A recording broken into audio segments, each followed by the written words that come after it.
देखिए मुझे अफसोस हुआ, वो इन्फॉर्मेशन मिनिस्टर है हमारे, मुझे फोन करके मुझसे हमदर्दी का इजहार भी किया था, कहा था मैंने नोटिस लिया और बगैर किसी सबूत के उन्होंने एक क्लेम भी कर दिया हमारे बारे में।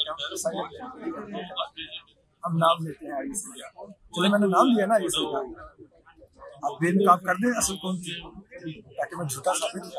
और ये जो बात असाइलम मैंने की कर दी, इससे पहले मेरे पर फौज के खिलाफ प्रोपेगेंडा की एफआईआर की। इस मुल्क में लोग खुद को झूठी धमकियां और एफआईआर झूठी कटवा के भी बेरुन मुल्क जाते हैं। मेरे पर तो जेन्युइन एफआईआर मैं उस वक्त लगता है साबित, अगर मैंने तब नहीं दिया तो अब मैं हमला करवा देता।